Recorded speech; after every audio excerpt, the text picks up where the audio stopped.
बच्चों, मैं मित्र रंजन, स्वागत है आप सभी का आपके अपने YouTube चैनल पर। हम लोग करंट इलेक्ट्रिसिटी के चैप्टर को ही कंटिन्यू करते हैं। हम लोगों ने बहुत इलेक्ट्रिक करंट के से रिलेटेड बहुत सारे टॉपिक को फिनिश कर लिया था।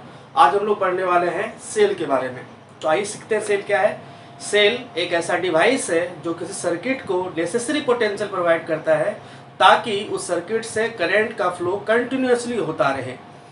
पहली बात। दूसरी बात, सेल जो है वो केमिकल एनर्जी को बच्चों इलेक्ट्रिकल एनर्जी में कन्वर्ट करता है। ये हुई दूसरी बात। तीसरी बात पे आते हैं। सेल दो तरह के होते हैं, एक प्राइमरी सेल, दूसरा होता है सेकेंडरी सेल। ये सारे बात आपको मैं वीडियो में बोल देता हूँ, आप कॉपी पे लिख लेंगे।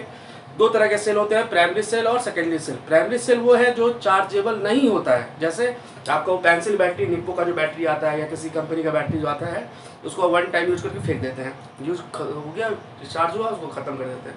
तो वो जो होता है वो प्राइमरी सेल है। जैसे आपके मोबाइल का बैटरी, उसको एक बार डिस्चार्ज हो जाने के बाद फिर से आप चार्ज करते हैं, वो जो हुआ वो सेकेंडरी सेल हुआ। सेल दो तरह के होते हैं, जो अनचार्जेबल होता है वो प्राइमरी सेल, जो चार्जेबल होता है वो सेकेंडरी सेल। उम्मीद करते हैं समझ में आ गया होगा। आगे बढ़ते हैं। हम लोग आज बात करने वाले हैं एक डेरिवेशन के बारे में। जो डेरिवेशन है बहुत इंपॉर्टेंट, वो क्या है, रिलेशन बिटवीन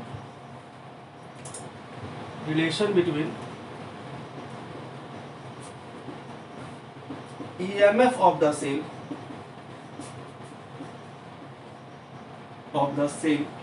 जिसको आप सिंबल देते हैं E का, ठीक है, कोमा टर्मिनल वोल्टेज इसको आप सिंबल देते हैं V का, एंड इंटरनल रेसिस्टेंस इसको आप सिंबल देते हैं किसका, स्मॉल r का। तो आपको रिलेशन एस्टैब्लिश करना है किसके बीच, EMF ऑफ द सेल जिसको स्मॉल e से लिखा जा रहा है, टर्मिनल वोल्टेज जिसको V से लिखा जा रहा है, इंटरनल रेजिस्टेंस को R से लिखा जा रहा है। ये स्टार्ट करने से पहले आपको हम एक पॉइंट बताते हैं, ध्यान से सुनना है आपको। सेल का अगर आपसे पूछा जाए तो आप रिप्रेजेंट कैसे करेंगे, रिप्रेजेंटेशन ऑफ सेल, तो आप क्या करेंगे, एक ऐसे ये पॉजिटिव पोटेंशियल, ये नेगेटिव पोटेंशियल और इसके बगल में एक रेजिस्टेंस लगाएंगे। इस रेजिस्टेंस को कहते हैं हम लोग इंटरनल रेजिस्टेंस, जिससे आपको क्या नजर आ रहा होगा, इंटरनल रेजिस्टेंस स्मॉल r से लिखते हैं। और EMF इसको बोलते हैं EMF। और ये पूरा का पूरा डायग्राम जो है, ये पूरा का पूरा डायग्राम से जो हम डॉटेड बॉक्स के अंदर लिख रहे हैं, ये इंडिकेट करता है किसको, सेल को। तो सेल आप जब भी बनाएंगे EMF लिखेंगे, इंटरनल रेजिस्टेंस लिखेंगे, ठीक है। EMF का फुल फॉर्म होता है क्या, ये बता दें आपको। E का मतलब इलेक्ट्रो, M का मतलब मोटिव, M का मतलब फोर्स। इसके नाम में फोर्स जुड़ा हुआ है मगर ये फोर्स है नहीं, फिर नाम है इसका EMF, इलेक्ट्रो मोटिव फोर्स। क्या करता है, सर्किट को नेसेसरी पोटेंशियल देता है ताकि करंट इस सर्किट से फ्लो होता रहे। तो ये इस तरह से आप सेल को कॉपी पे ड्रॉ कर क्या करेंगे, इसको पहले आप नोट कर लीजिए जल्दी से। हम क्या क्या लिख, वही जो बोले थे अभी हम, सेल क्या है उसका डेफिनेशन हो गया, किसको किस में कन्वर्ट करता है, केमिकल एनर्जी को इलेक्ट्रिकल एनर्जी में कन्वर्ट करता है, वो हम बोल दिए थे और लिख भी दिए। और दो तरह के होते हैं वो हम वीडियो में बोले हैं, आपको सुन के लिख लेना है। ऐसे रिप्रेजेंट करते हैं। ये हुआ EMF, इलेक्ट्रोमोटिव फोर्स, नाम में फोर्स है, कंफ्यूजन वाली बात नहीं है। फोर्स का कोई भी रोल ये प्ले नहीं करता, ये पोटेंशियल वोल्ट में होता है। और ये इंटरनल रेजिस्टेंस है, स्मॉल r से लिखते हैं। ये E और R जब भी लिखेंगे आप ER ऐसे लिखेंगे। पहला सेल है, अगर दूसरा सेल होता E1 R1, जो तीसरा सेल E3 R3, ऐसे आप रिप्रेजेंट करते हैं। रिलेशन स्टैब्लिश करते हैं कैसे, हम क्या करते हैं, यहाँ पर इसके दोनों एंड के क्रॉस लोड लगाते हैं, LOAD लोड, यानी हम कैपिटल रेजिस्टेंस का इस्तेमाल करेंगे। यहाँ पर R बोलेंगे तो थोड़ा लिख देते हैं। यहाँ पर स्मॉल ई क्या है, स्मॉल ये है EMF ऑफ सेल, ऊपर लिखा हुआ है फिर भी हम लिख देते हैं यहाँ पे। स्मॉल r क्या है, इंटरनल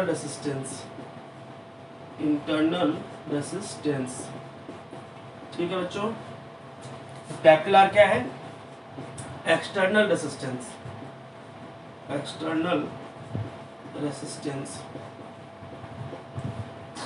जिसको आप लोड भी बोल सकते हैं।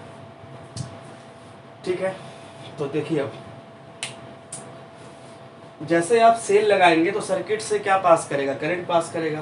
तो करंट जो पास करता है आपको याद होगा, ये पॉजिटिव पोटेंशियल है, ये नेगेटिव पोटेंशियल है। सोचिए इस कंडक्टर के अंदर जो भी इलेक्ट्रॉन होंगे वो पॉजिटिव पोटेंशियल की तरफ जाएंगे, इस तरफ जाएगा। अगर इलेक्ट्रॉन इस तरफ जाएगा तो करंट बिल्कुल उसके अपोजिट फ्लो होगा, करंट इस तरह से फ्लो होगा। करंट हमेशा पॉजिटिव से निकल के निगेटिव की तरफ जाता है। आपको मैंने पिछले बहुत सारे वीडियो में इन चीज़ों को समझाया था कि करंट पॉजिटिव प्लेट से निकल के निगेटिव की तरफ इंटर करता है। तो हमको क्या चाहिए, हमको एक ऐसा फार्मूला चाहिए जिसमें ई आए और टर्मिनल वोल्टेज आए वी आए और इंटरनल रेजिस्टेंस आर आए।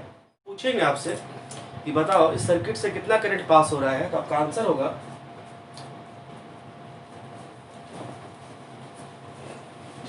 पहले का चीज था, इसलिए मिटा रहे हैं इसको। आप देख लीजिए क्या कितना सर्किट से करंट पास होगा। Current passing through the circuit, CKT का मतलब हो गया सर्किट, कितना करंट पास कर रहा है। तो करंट को हम लोग I से लिखते हैं और हम लोग याद रखना है फार्मूला, बहुत इंपॉर्टेंट फार्मूला है, टोटल EMF बटे टोटल रेसिस्टेंस। टोटल EMF को ऊपर लिखना है और टोटल रेसिस्टेंस को नीचे लिखना है। ठीक है, ये यहाँ से उतार के यहाँ तक उसे ऊपर से लिखना है। ठीक है, इसको मिटा देते हैं।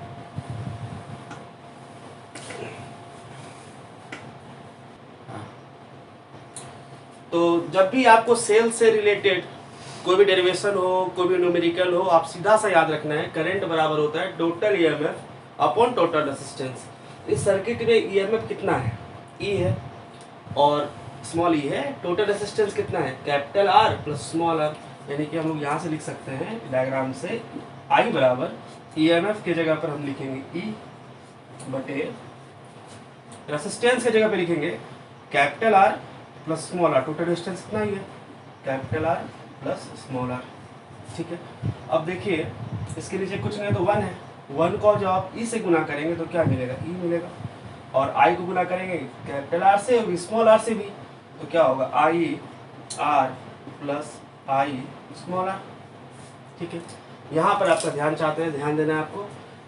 आई के नीचे 1 है, 1 को ई से गुना किए ई आया और आई को गुना किया हम दोनों से, कैपिटल आर से भी स्मॉल आर से भी, I into capital R I into small R. ये वाला जो चीज है आई इंटू कैपिटल आर, इस चीज को हम लोग कहते हैं टर्मिनल वोल्टेज। टर्मिनल वोल्टेज जब भी हम क्वेश्चन में पूछेंगे टर्मिनल वोल्टेज क्या है तो आपको बताना है I into capital R. Capital R कौन सा रेजिस्टेंस है, external resistance, small R internal resistance, E EMF of the cell. चलिए अब इसके बाद हम आगे बढ़ते हैं।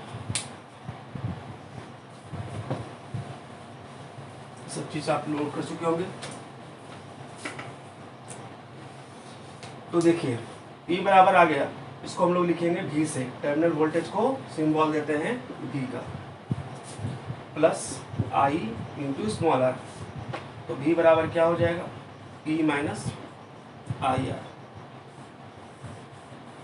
यही रिलेशन होता है किसके किसके बीच, V means terminal voltage, E means EMF of the cell, जो टॉपिक चल रहा है सेल, उसको हम लोग E से रिप्रेजेंट करते हैं। I क्या है, करंट है, स्मॉल आर क्या है, इंटरनल रेजिस्टेंस है। तो सेल के बगल में ही इंटरनल रेजिस्टेंस लगा होता है। जब भी आप सेल बनाएंगे बगल में इंटरनल रेजिस्टेंस बनाएंगे। सेल और इंटरनल रेजिस्टेंस का कॉम्बिनेशन मतलब EMF और इंटरनल रेजिस्टेंस के पूरे कॉम्बिनेशन को सेल कहते हैं, जो बॉक्स के अंदर हम ब्लू मार्कर से घेरे थे। तो ये जो फार्मूला है V बराबर E माइनस आई आर, ये तब लगाना है, यहाँ पर कुछ पॉइंट्स हम डील कर रहे हैं, ध्यान से सुनना है आपको। पहला पॉइंट V बराबर E minus I R for discharging के लिए। जब भी आप यहाँ पे माइनस साइन देखेंगे, V बराबर E minus I R, minus sign देखेंगे, आप समझ जाएंगे कि बैटरी जो है, सेल जो है वो डिस्चार्ज हो रहा है। तो आप फॉर्मूला लगाएंगे V बराबर E माइनस आई आर। और यहाँ पर ध्यान ये रखना है V और E में कौन बड़ा होगा कौन छोटा होगा, ध्यान देना है। यहाँ पर E जो है बड़ा होगा और V छोटा होगा, क्योंकि अब ध्यान से आपको समझना है कि ई कौन है, ईएमएफ कौन है और इन टर्मिनल वोल्टेज कौन है। ये दो बात पर ध्यान देना, ईएमएफ और टर्मिनल वोल्टेज।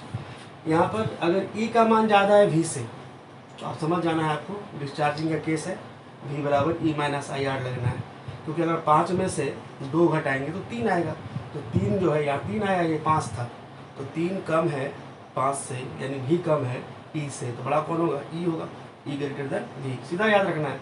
हम बोलेंगे 10 वोल्ट था, 6 वोल्ट हो गया, 10 से 6 हुआ, तो 10 से अगर 6 हुआ तो घटा है वोल्टेज, घटा है मीन्स क्या होगा, डिस्चार्जिंग। और उस 10 और 6 में भी कौन है, वोल्ट दोनों में है, 10 वोल्ट और 6 वोल्ट, तो 10 वोल्ट से 6 वोल्ट में गया, इसका मतलब 10 वोल्ट था ई और 6 वोल्ट हो गया भी।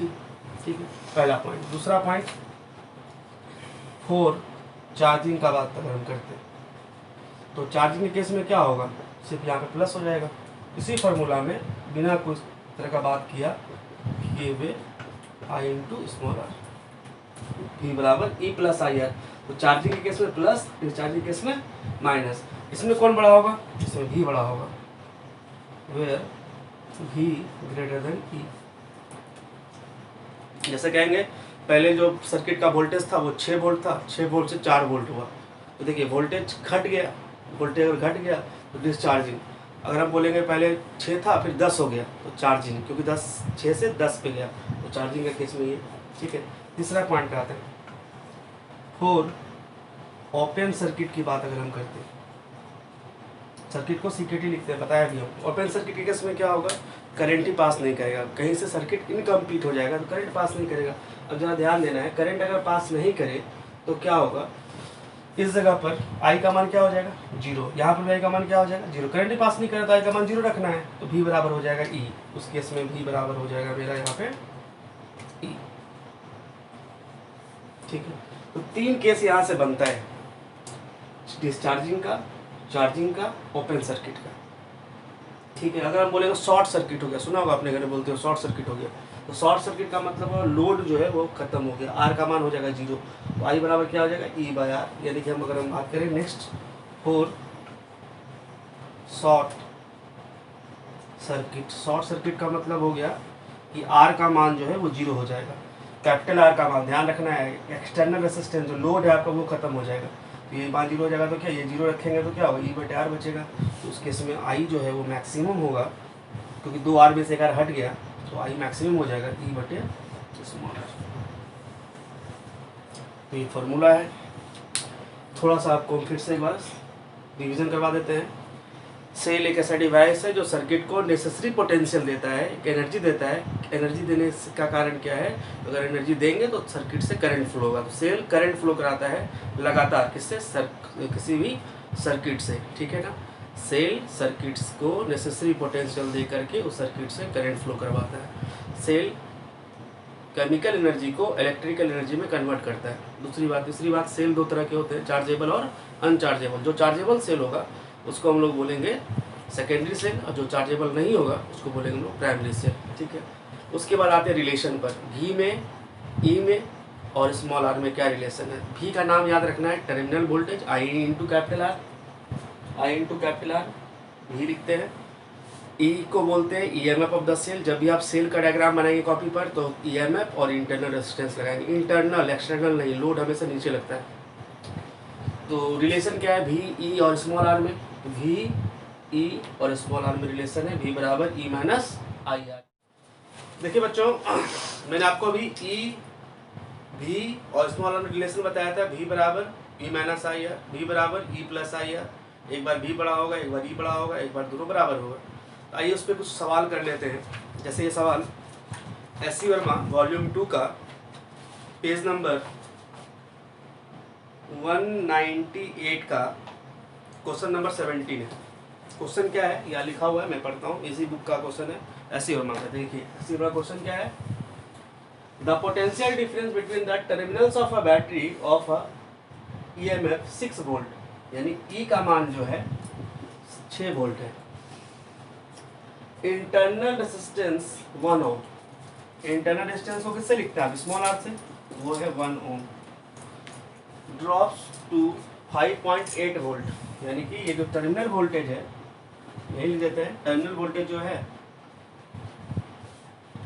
तो टर्मिनल वोल्टेज कितना है यहाँ पर, V बराबर है 5.8 वोल्ट। आप खुद आप देख सकते हैं, खुद क्वेश्चन पढ़िए और पता चल जाएगा। आपको निकालना क्या है, रेसिस्टेंस निकालना है। कौन सा, Exter find the resistance of external resistor, यानी R का मान क्या होगा वो निकालना है। तो आपको ज़्यादा दिमाग लगाना नहीं, सिर्फ समझना है कॉन्सेप्ट को। देखिए पहले कितना वोल्ट था, 6 वोल्ट। 6 वोल्ट से घट के कितना हो गया, 5.8 वोल्ट, यानी कि कम हुआ है वोल्टेज। अगर 6 से ड्रॉप होकर के 5.8 वोल्ट वोल्टेज कम हो गया, वोल्टेज गिर गया है, इसका मतलब होगा V बराबर डिस्चार्जिंग का हो रहा है। वोल्टेज जब भी घटेगा तो डिस्चार्जिंग वाला बात होगा। तो V बराबर E minus I R, minus sign लगेगा, और उस केस में E बड़ा होता है V से। तो देखिए E बड़ा है ना, एक 6 वोल्ट है, ये 5.8 वोल्ट है। ये फार्मूला लगेगा V बराबर E minus I are. V का मान रख दीजिए, V का कितना 5.8 वोल्ट। इसका मान देखिए, E का मान 6 माइनस I का मान नहीं पता, स्मॉल r का मान पता है। स्मॉल r का मान कितना है 1। तो क्या होगा 5.8, 6 माइनस I, तो यहाँ से I का मान आ जाएगा 6 माइनस 5.8, यानी कि 0.2 एम्पियर। करंट का यूनिट क्या होता है, एम्पियर होता है। तो इतना करंट जो है सर्किट से फ्लो कर रहा है। आपसे कौन सा आर पूछा गया, कैपिटल आर। तो हम लोग जानते हैं I बराबर होता है total EMF upon total resistance. तो I का मान यहाँ पर कितना है 0.2, I का मान यहाँ पे कितना है 0.2, E का मान कितना है, E का मान है 6, प्लस कैपिटल आर का मान निकालना है आपको, स्मॉल आर का मान 1। उसको सॉल्व करिए, यहाँ से आपका आर का मान आ जाएगा, यानी कि 0.2 R प्लस 1 बराबर 6। इसको डिवाइड कर दीजिए, R प्लस 1 बराबर 6 बटे 0.2 मल्टीप्लाई, उधर आकर डिवाइड में आएगा, पॉइंट हटाएंगे 10 आएगा, ये कटेगा 5 बार में। तो यहाँ R प्लस 1 बराबर होगा 30, तो R बराबर हो जाएगा 29 ओम। ये आंसर होगा आपका। तो आपको फार्मूला कितना ध्यान रखना है, V बराबर E minus I are discharging, V बराबर E plus I R charging, V बराबर E ओपन सर्किट, और शॉर्ट सर्किट के केस में I मैक्सिमम होता है E बटे R। ध्यान रखना है, अगर वोल्टेज 6 से 5.8 पे गया है तो तुरंत समझ जाना है कि V बराबर E minus I are discharge हो रहा है। अगर मान लीजिए यहाँ पर होता 5.8 और वहाँ पे होता 6, तो 5.8 से 6 पे गया है तो बैटरी हो रहा है चार्ज। चार्जिंग का फार्मूला लगता है E प्लस आई आर। ये पहला सवाल, इसको नोट करिए ध्यान से, फिर अगला सवाल लेते हैं। तो देखिए बच्चों, ये अगला सवाल है। ये क्वेश्चन क्या बोल रहा है मैं तो समझाता हूँ आपको, ध्यान देना है आपको। इसी 3 फार्मूला पे सवाल कर रहे हैं हम लोग। The potential difference between the terminal of 6 volt battery is 7.2 volt. कौन सा वोल्टेज है, 6 वोल्ट, और यहाँ पर कितना है 7.2 volt. when it is being charged by a current of 2 ampere, what is the internal resistance of a battery। तो आपको ध्यान देना है, मैंने बताया था कि अगर वोल्टेज घटा है तो डिस्चार्जिंग, अगर वोल्टेज बढ़ा है तो चार्जिंग। देखिए 6 वोल्ट था, 7.2 वोल्ट पे पहुंचा, 6 से 7.2 वोल्ट बढ़ गया ना वोल्टेज। अगर बढ़ गया तो कौन सा फॉर्मूला लगेगा, V बराबर E माइनस आई आर या E प्लस आई आर। तो आंसर है V बराबर E प्लस आई आर। पहले डेटा क्या क्या दिया हुआ है, V बराबर E प्लस आई आर लगना है, फॉर्मूला भी तो पता चल ही गया। तो ज़्यादा जो रहेगा उसमें देखिए V बराबर E प्लस आई आर में जो बड़ा होगा वो V होगा। तो इसमें बड़ा कौन है 7.2, 6 से बड़ा है ना 7.2, तो V की जगह पर क्या लिख देंगे 7.2। E की जगह पर क्या लिख देंगे, छोटा होगा वो E होगा। ध्यान देना, सब पूरा कॉन्सेप्ट हम क्लियर कर दिए हैं कि V बड़ा होगा E से चार्जिंग, E बड़ा होगा V से डिस्चार्जिंग। तो यहाँ पर 6 रख देंगे, प्लस कितना एम्पियर करंट पास कर रहा है 2 एम्पियर का, तो I का मान हो जाएगा 2 इंटू स्मॉल r का मान निकालना है आपको। तो आपको क्या क्या दिया हुआ था, V का मान दिया हुआ था 7.2, E का मान दिया हुआ था 6, करंट का मान दिया हुआ था 2, आपको चाहिए था स्मॉल r का मान क्या, पिछले बार कैपिटल R चाहिए था, डिस्चार्जिंग था, इस बार स्मॉल r चाहिए, चार्जिंग है। इसको इधर लेकर आइए, 7.2 माइनस 6 बराबर 2R। ये यहाँ से सॉल्व हो क्या आएगा 1.2 बराबर 2R, R का मान आ जाएगा 1.2/2, कटेगा ये 0.6, तो 0.6 ओम।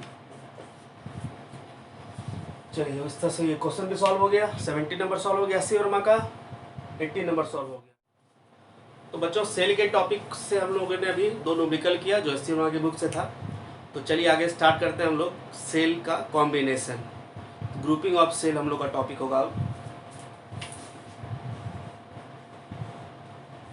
ग्रुपिंग ऑफ सेल, सेल को तीन तरीके से ग्रुप करते हैं, पैरेलल कॉम्बिनेशन, सीरीज कॉम्बिनेशन और मिक्स्ड कॉम्बिनेशन।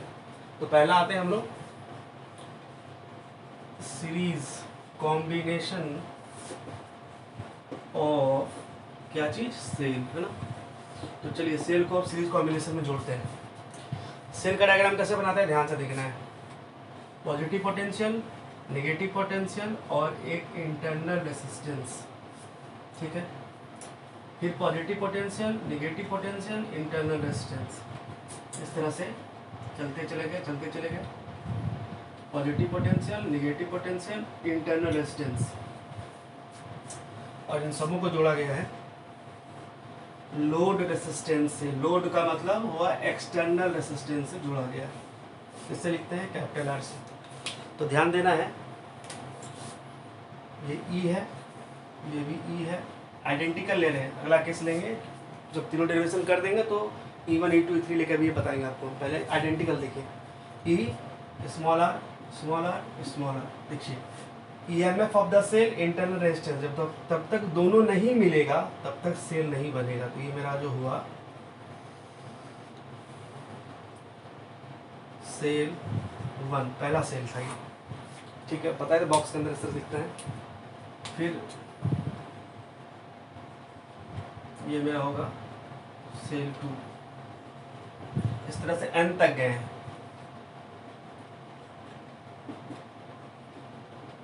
सेल n, और ये कौन सा रेजिस्टेंस है, एक्सटर्नल रेजिस्टेंस। तो ये सीरीज कॉम्बिनेशन में है कैसे, क्योंकि नेगेटिव पोटेंशियल पॉजिटिव पोटेंशियल जुड़ा हुआ है, फिर नेगेटिव है पॉजिटिव जुड़ा हुआ, और सब इंटरनल रेजिस्टेंस से कनेक्टेड है। तो सेल जब भी बनाएंगे EMF इंटरनल रेजिस्टेंस का कॉम्बिनेशन है, EMF इंटरनल रेजिस्टेंस का।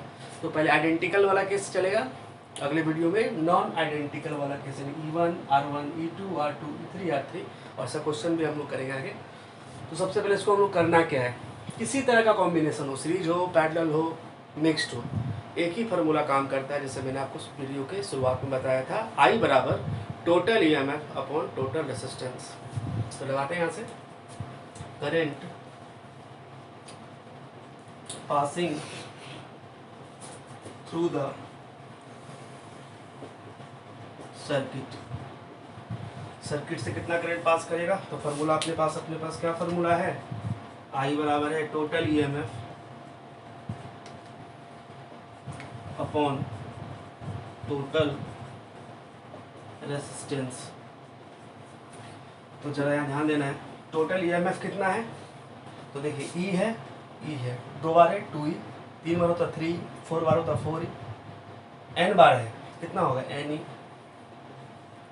EMF देखना है ना, E 2E 3, इस तरह से N तक गया है, तो NE upon total resistance R plus R 2R plus 3R plus 4R, N तक गया है NR। स्मॉल r कितनी बार आया है, N बार आया होगा। सेल जितनी बार आया है, जितनी बार EMF होगा उतनी बार इंटरनल रेजिस्टेंस भी होगी। Small r plus small r 2R plus 3R plus 4R, N तक गया है NR, प्लस एक्सटर्नल रेजिस्टेंस भी है। तो हो गया देखिए total EMF NE, total resistance, तो स्मॉल r को कैपिटल R से जोड़ दिए, स्मॉल r N तक आया था NR प्लस R, यानी कि I बराबर आया NE by NR plus R। यही निकालना है आपको इसमें सीरीज कॉम्बिनेशन। कोई लैंग्वेज नहीं लिखना है इसमें, आपको करंट ध्यान रखना है। सीरीज में कितना करंट पास करता है, N इंटू ई, N इंटू कौन सा R, इंटरनल रेजिस्टेंस वाला प्लस कैपिटल रेजिस्टेंस यानी एक्सटर्नल रेजिस्टेंस। उसको आप नोट करिए। फिर सीरीज पैरेलल कॉम्बिनेशन की तरफ आते हैं। देखो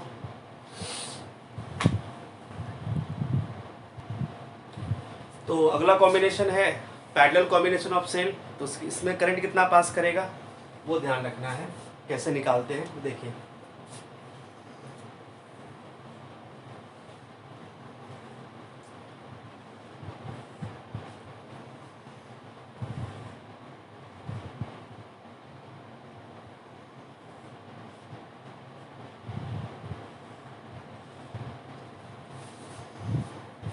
ईएमएफ ऑफ द सेल को ई से लिखते हैं, इंटरनल रेजिस्टेंस को स्मॉल आर से लिखते हैं, और ये जुड़ा हुआ है एक्सटर्नल रेजिस्टेंस से, जिसको आप लगातार देख रहे हैं, समझ रहे होंगे, तो याद भी रहा होगा, कैपिटल आर से लिखते हैं। तो देखिए ये एक बार आया, दो बार आया, इस तरह से n बार आया है, ये जो है n टाइम्स है,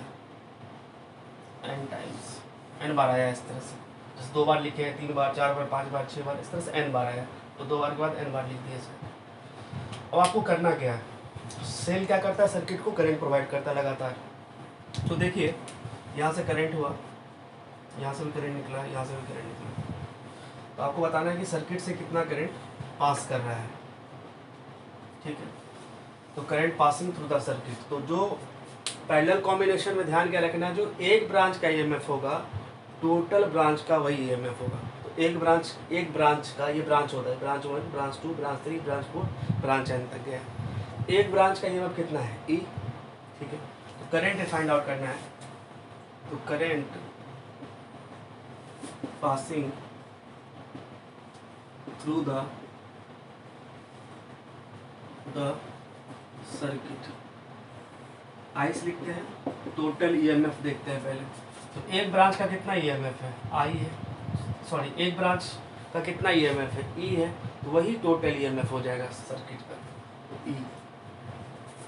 वहाँ पर क्या था, एक ब्रांच का ई था तो वही लिख दिया था, इस तरह से ब्रांच पैरेलल में भी वही होता है, एक ब्रांच का जो होता है वहाँ पर एन तक था, लगातार एक लाइन में जो था वो टोटल का हो जाता, तो एन तक था, तो एन ही था, सीरीज की बात कर रहे हैं। अब हम लोग किसकी बात करने लगे हैं, पैरेलल कॉम्बिनेशन की। तो पैरेलल कॉम्बिनेशन में एक ब्रांच का जो ईएमएफ होगा, रट लेना है, बार बार हम ये लाइन बोल रहे हैं, एक ब्रांच का जो ईएमएफ होगा टोटल सर्किट का वही ईएमएफ होगा। तो एक ब्रांच का कितना ईएमएफ है, ई है, तो टोटल ईएमएफ भी ई हो गया।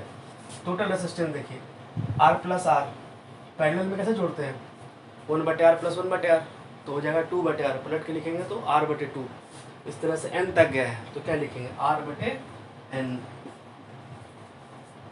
क्योंकि अगर दो रेजिस्टेंस पैरेलल में हो, ऐसे रेजिस्टेंस हो, यहाँ देख लीजिएगा, ये आपकी सिलेबस से हट चुका है, आर और आर, यहाँ पर यूज में आ रहा है वो आर प्लस, ये दोनों पैरेलल कॉम्बिनेशन में है, तो 1/r इक्विवेलेंट 10 क्लास में पढ़े होंगे, 1/r प्लस 1/r लिखते हैं, यानी कि हो जाएगा 2/r, ठीक है। 1/r का मान है 2/r है, हमको r का मान चाहिए, r इक्विवेलेंट का मान कितना होगा, r/2।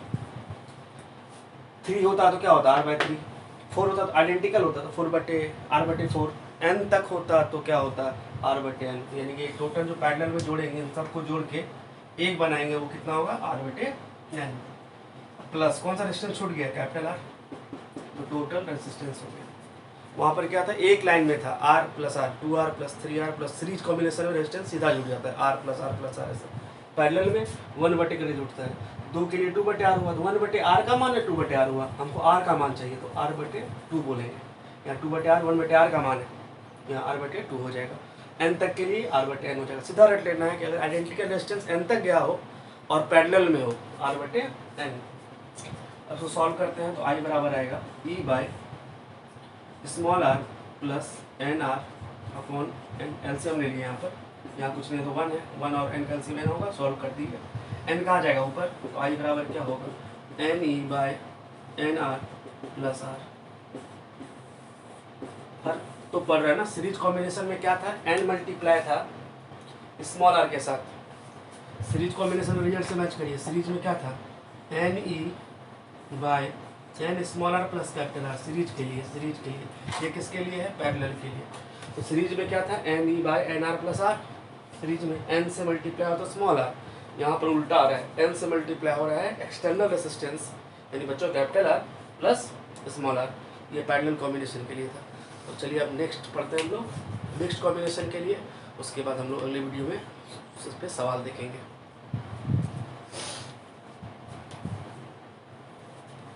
तो सेल का जो नेक्स्ट टॉपिक होगा वो होगा मिक्स्ड कॉम्बिनेशन ऑफ सेल। अब हम लोग सीरीज समझ चुके हैं, पैरेलल समझ चुके हैं, अब मिक्स्ड की बात करते हैं।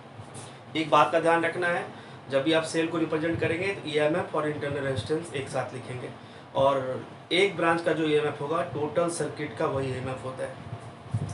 तो मिक्स्ड कॉम्बिनेशन का डायग्राम देख लें आप, तो देखिए एक सेल बनाने के लिए ईएमएफ इंटरनल रेजिस्टेंस मिक्स्ड में है, तो सीरीज पैरेलल एक साथ आ जाएगा इस बार।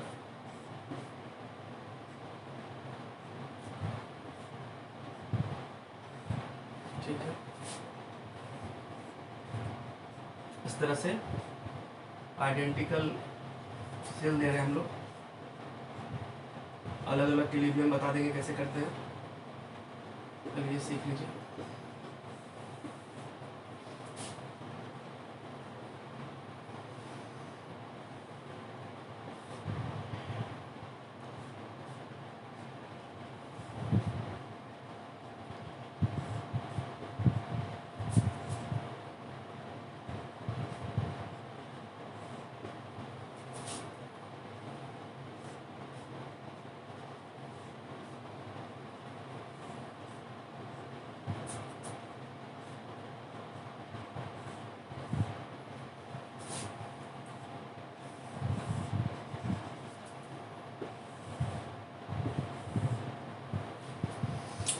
तो देखिए हम लोग बात कर रहे हैं मिक्स कॉम्बिनेशन में, सब आइडेंटिकल है।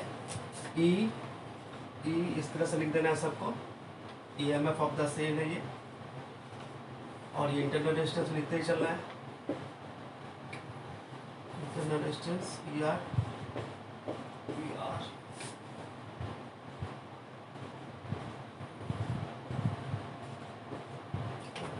देखिए ध्यान देना,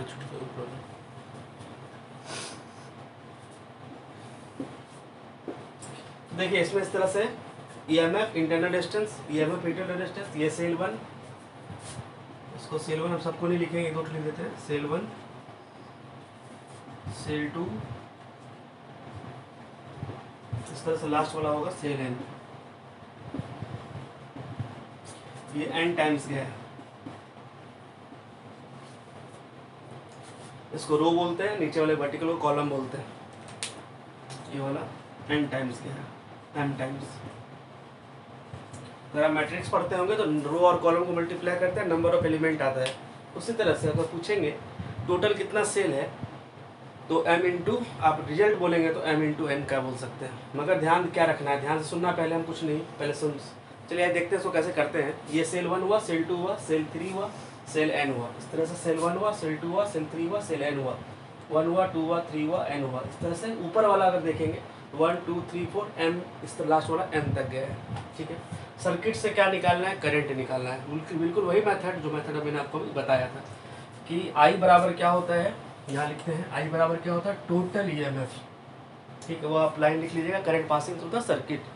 तो हम क्या बोले थे, जो एक ब्रांच का EMF होगा टोटल सर्किट का वही होगा। तो E plus E, 2E plus 3 plus 4E plus N तक गया है, क्या होगा NE। फिर से सुन लेना है, एक ब्रांच का जो EMF होगा टोटल सर्किट का वही EMF होगा। तो I बराबर क्या बताया था, total EMF upon total resistance. Total EMF देखिए E प्लस E, 2 बार आया है 2E, 3 times 3, 4 times 4E, N times. इस तरह से N बार गए हैं, नीचे ऊपर से नीचे N बार M बार गए हैं। इस तरह से N बार गए हैं, ऊपर से नीचे M टाइम्स आए हैं। तो टोटल EMF कितना हो जाएगा, N तक गए हैं तो NE। अच्छा आप उसको देखिए, R plus R 2R, internal resistance, total resistance लिखना है ना, पहले इंटरनल प्लस एक्सटर्नल। तो 2 बार होगा 2R, 3 बार होगा 3R, N बार होगा तो NR। तो N एक बार इस कॉलम में कितना आया बच्चों, ध्यान देना है, इस कॉलम में कितना है NR, इस कॉलम में कितना है NR, इस कॉलम में कितना है NR, इस कॉलम में कितना है NR। इस तरह से ऊपर से नीचे क्या बार गए हैं, M बार। तो कितना होगा NR/M। क्यों, क्योंकि मैंने आपको बताया है, अगर ये रेजिस्टेंस इस तरह से रेजिस्टेंस,